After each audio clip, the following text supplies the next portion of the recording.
Lantas bagaimana kondisi banjir yang menerjang Kabupaten Padang Pariaman dan Kota Padang, Sumatera Barat? Pemirsa, kami akan menuju langsung ke rekan kami, ada Andri Syahputra di Padang Pariaman dan juga ada Wahyudi Agus di Kota Padang. Pertama kita menuju Kota Padang terlebih dahulu, di sana ada Wahyudi Agus. Wahyudi Agus, apakah sampai saat ini banjir sudah mulai menunjukkan tanda-tanda surut?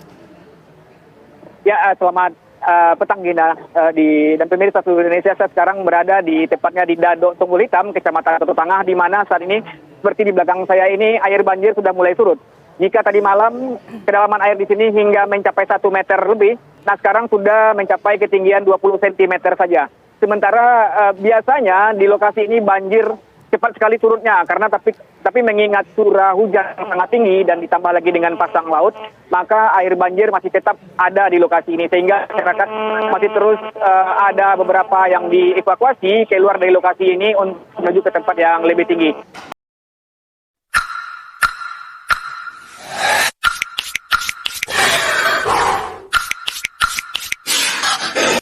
Halo sahabat Unistama, semangat peserta kursus gratis menjahit.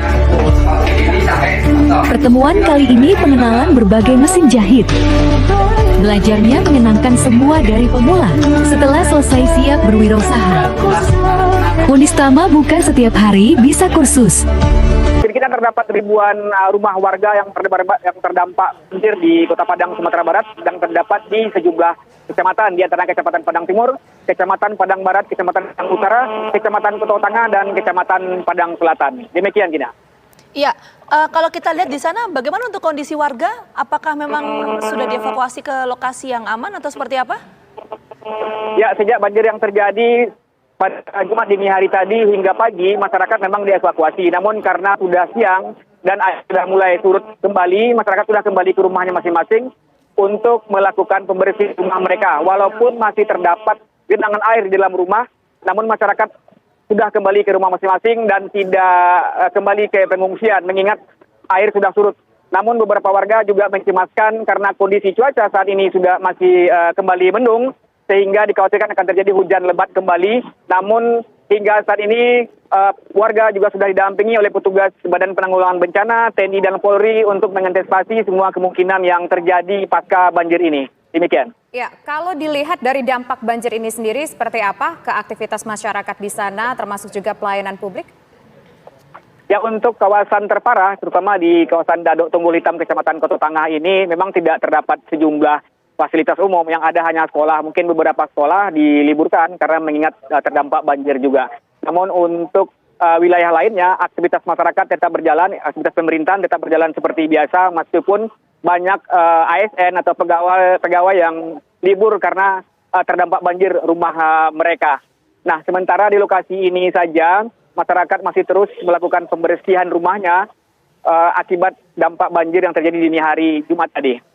Ya, Agus, saya tertarik dengan tadi pernyataan Anda. Ada hal yang belum tergali. Kok tadi Anda menyampaikan bahwa banjir di sana sudah surut, warga ini sudah kembali ke rumah mereka. Apakah memang sudah ada pernyataan dari otoritas tempat bahwa warga ini sudah aman untuk kembali ke rumah mereka?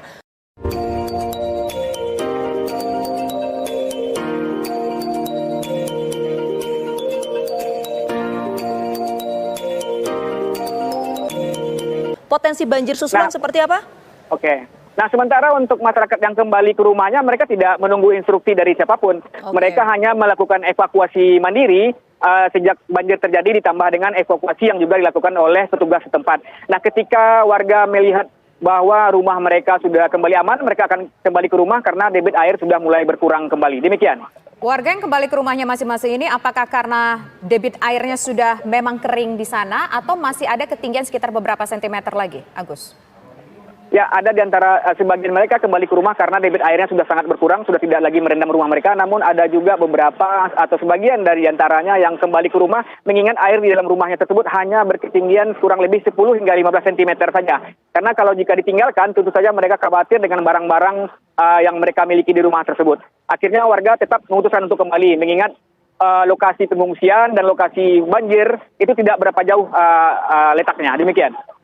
Oke, baik, terima kasih banyak Agus. Kita mau bergeser ke Andri Syahputra di Padang Pariaman. Kalau tadi di Padang ini kan sudah mulai surut. Kalau di Padang Pariaman seperti apa?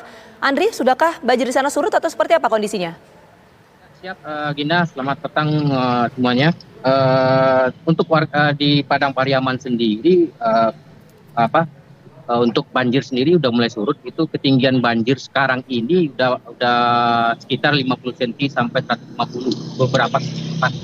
Keadaan saya sekarang berada di lokasi banjir yang terparah di Padang Pariaman, yaitu di kawasan Nagari Belakang Tapakis atau tepatnya di Kampung Galampuang gitu. Curah hujan yang sangat tinggi itu mengakibatkan meningkatnya debit beberapa sungai, diantaranya itu Sungai Batang Anai atau Sungai Batang Manggu dan Sungai Batang Ulakan Tepakis, sehingga membuat beberapa nagari atau kecamatan di Kabupaten Padang Pariaman terendam banjir. Update terbaru dari BPBD sendiri itu, Gina, sebanyak 13 kecamatan terdampak banjir. Begitu, Gina. Baik, terima kasih teman-teman mengabarkan langsung dari Kota Padang dan juga dari Pariaman.